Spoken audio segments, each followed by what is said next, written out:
ngiyi ntare pe,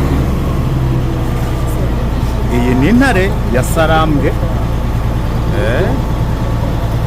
Ngizi izi ntare za M23, le Rio de la Sarambwe, le Rio de la Sarambwe. Urabona ko n'abajene pe, bafite minisio. Uramubona iyi ntare, urayimubona amabombe, yiteguye gukora akazi.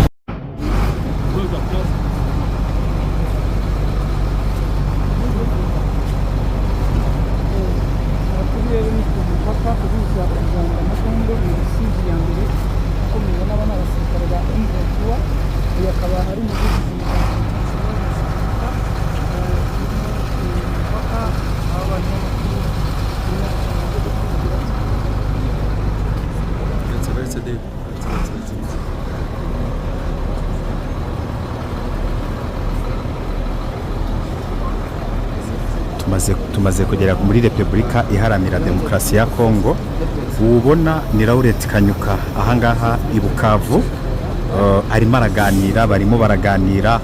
Urabona barinze Laurent Kanyuka, urabona abasirikare ba M23 nguwo Laurent Kanyuka. Kidogo sasa. Asante. Salamu. Tutasema mekali hapa tuko Mkongo. Angalia tuko Mkongo. Tutasema Swahili, Kifaransa, Kiingereza yote. Sasa tutaonesha bane bako narudia kidogo. Okay. Bandugu wapenzi, karibu Kongo.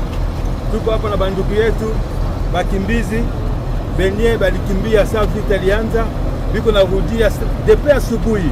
Tuko deja na 500 banarudia depuis asubuhi leo tu. Ni bingine bao biko narudia. Angalia huko. Bao biko narudia kwabo. Ba mingi biko narudia, tunaona bataenda na bingine banakuya. Donc nous sommes ici à la frontière RDC Rwanda. Nous avons eu plusieurs de nos compatriotes qui avaient fui les exécutions du gouvernement de Kinshasa, les pillages. Maintenant, ils sont de retour chez eux. La paix retrouvée que l'AFC M23 a ramené à Goma et ses environs. Nous vous avons présenté un groupe de gens qui est passé tout à l'heure, qui était un groupe de gens qui étaient partis à cause des exactions des gouvernements irresponsables de Kinshasa. Donc, à cette occasion, nous allons vous amener un peu partout pour que nous puissions voir comment est-ce que la ville est maintenant dirigée par l'AFC M23 et la paix règne chez nous. Merci. Merci beaucoup. En anglais, monsieur. En anglais, vous voulez l'anglais? S'il vous plaît. Okay, we are saying this. We are here at the border between the DRC and the Republic of Rwanda. Here we have many of our compatriots that left Congo, went to Rwanda, running away from the looting of the DRC national forces and the allies. Today that we are in Bukavu, the peace has returned in Bukavu. So many of them are coming back.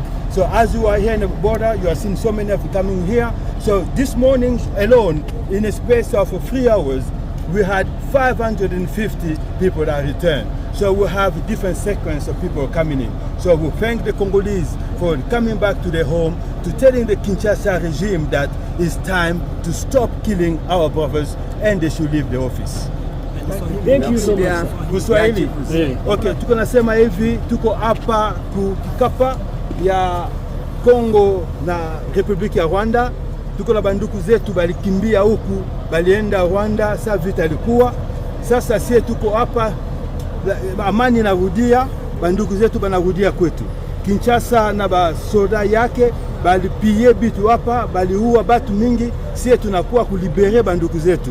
Njoo vile bingine bakimbizi banarudia huku kwabo, tunafurahi mingi, bakongomani banapenda amani kwabo. Sasa Tshisekedi na batu yake saa inakuwa wao baende, batu achie tufanye kazi kwetu. Asante. Asante sana. Tuzali na frontière ya Congo na Rwanda. Et puis awa tuali bozomona DGM na drapeau ya biso ya Congo. Bana mboka mingi baike bana mboka bakimaki bitumba, bakimaki pillage oyo tu ya FRDC na balie na bango ba bazalendo ba FDLR bazaye kosala. na minute oyo tosi tokangoli mboka na biso tokangoli Bukavu libéré bandeko bandimi bazonga na yango toza koyebisa bandeko na biso baza na Kinshasa ngonga yango oyo boya bo rejoindre biso et que longo tosunga mboka na biso mboka ezali awa tozozela bino boya et tous ensemble tosunga mboka. Merci mingi na bandeko. Merci beaucoup. tuseperi penza. Yes, ubu tukaba twinjiye rero muri Repubulika Iharanira Demokarasi ya Kongo. Rwose tukaba twinjiye ahangaha ni muri Repubulika Iharanira Demokarasi ya Kongo now. Rwose. Eje wabonye ko ugeze muri Kongo? Aho ntazakugeza rega. Oya urahangeza kandi njye ngema kugejeje. Guturuka Kibumba ndakuzanye mpaka. Eje ntonzanye pe ahubwo vuga ngo turazanye.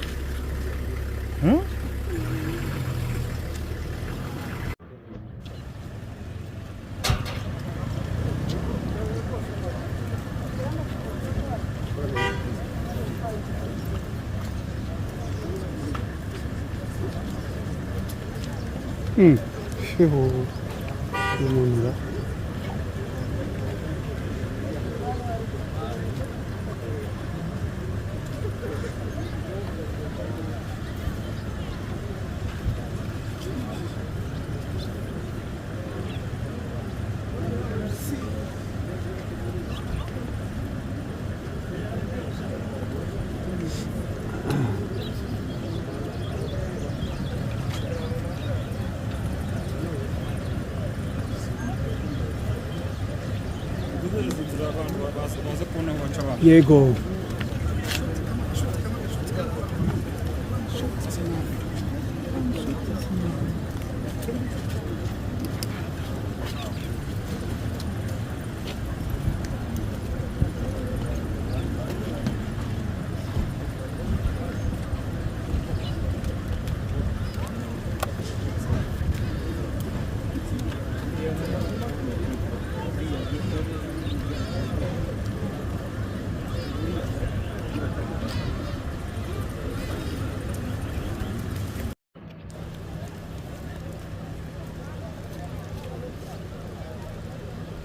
Yes, ndabona imodoka za UN.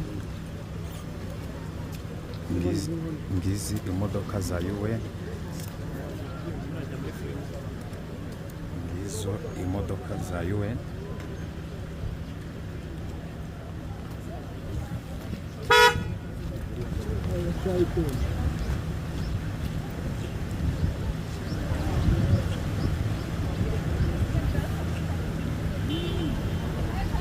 Iyo ni video y'imodoka za UN.